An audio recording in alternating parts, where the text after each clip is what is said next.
Saudara dan saudariku yang terkasih dalam Kristus,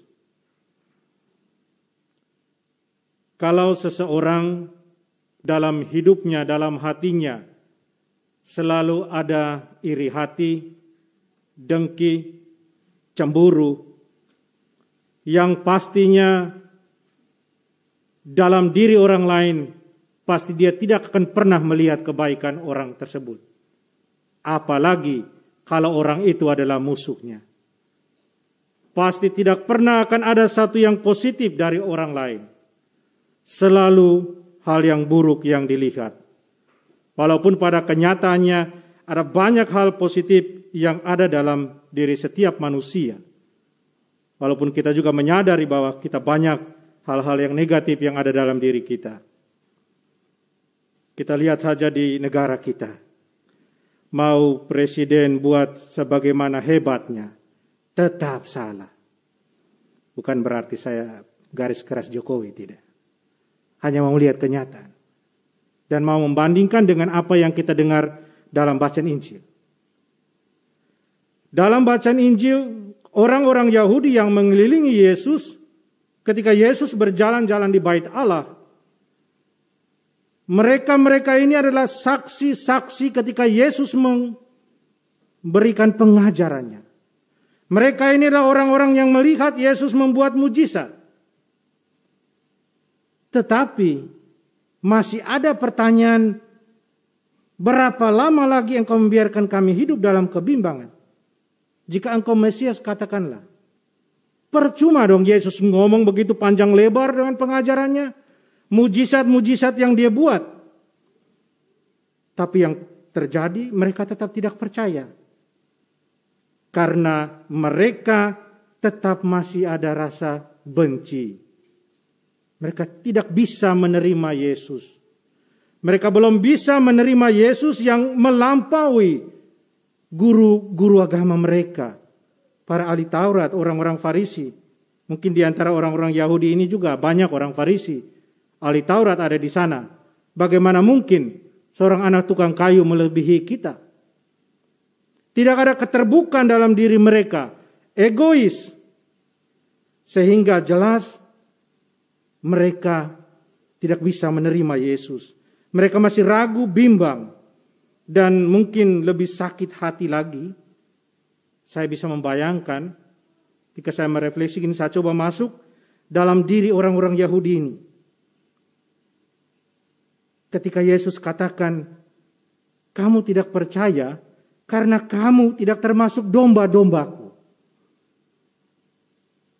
Mungkin mereka lebih emosi lagi. Lebih kecewa. Tapi Yesus menjelaskan mengapa dia katakan demikian. Karena domba-dombanya mendengarkan suaranya.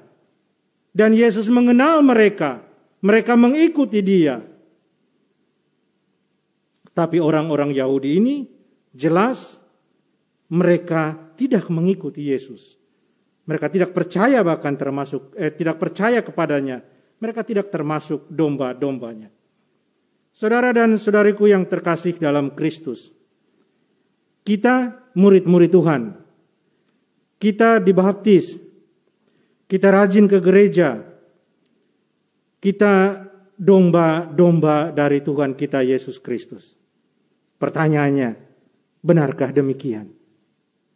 Coba masing-masing kita bertanya dalam diri kita masing-masing. Apakah benar kita adalah domba-domba dari Tuhan Yesus? Hari Minggu kemarin kita juga bacaan Injil yang sama. Dalam satu diskusi dengan satu Romo, saya tanya sama beliau, nanti engkau khotbah apa sebentar? Dia bilang, saya khotbah tentang domba saja. Tidak perlu kita khotbah tentang gembala. Walaupun minggu gembala yang baik. Saya tanya kenapa? Gembala selalu baik. Gembala selalu maha rahim. Yang tidak baik itu kita domba-domba ini. Maka lebih baik kita khotbah tentang domba. Supaya biar kita semua bisa berubah dari yang kurang baik, bukan tidak baik, kurang baik atau belum baik, menjadi baik. Menjadi domba-domba yang baik. Domba-domba yang mendengarkan suara Tuhan, terbuka, membuka hati, membuka diri untuk Tuhan. merendahkan diri di hadapan Tuhan, rendah hati, tidak egois, sadar kita manusia lemah, banyak kekurangan, banyak yang negatif. Tapi Tuhan selalu menghargai sesuatu yang positif yang lahir daripada kita. Karena Dia kenal kita. Dan Dia mau kita sungguh jadi domba-dombanya. Karena itu berjuanglah untuk jadi domba-domba yang baik. Jadi domba-domba yang mendengarkan suara Tuhan. Dan caranya bagaimana? Caranya sangat sederhana, ada satu cara yang sederhana. Dan kita berada di bulannya. Per Mariam ad Jesum. Kita ada di bulan Maria, bukan bulan Rosario. Karena umat sering bingung di sini. Sering ada bilang, Romo selamat memasuki bulan Rosario. Minta maaf Ibu, kita tidak di bulan Rosario. Kita bulan Maria. Tapi mau bulan Mei kah, mau bulan Oktober, mau bulan apa saja, kita diajak berdoa Rosario. Karena apa? Dengan berdoa Rosario bersama Bunda Maria, Bunda Tuhan Yesus, Sang Gembala baik, kita pasti akan semakin mengenal siapa Gembala baik kita. Dan kalau kita semakin mengenal Gembala baik kita, saya yakin dan percaya kita pasti akan selalu terbuka untuk mendengarkan Dia, membiarkan Dia membimbing kita, menuntun kita, berjalan di depan kita. Jangan gara-gara mau jalan di depan Tuhan Yesus. Nanti pasti engkau tergelincir.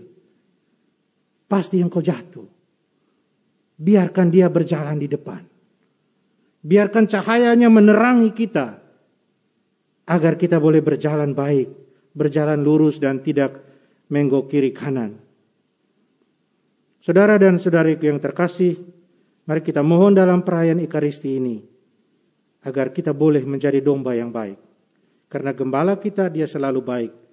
Dia selalu menunggu kapan kita mau pulang kalau kita salah jalan. Bahkan bukan hanya itu, Dia pergi mencari. Ingat perumpamaan tentang domba yang hilang.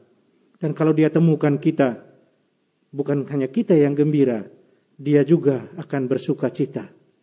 Ingat perumpamaan tentang anak yang hilang.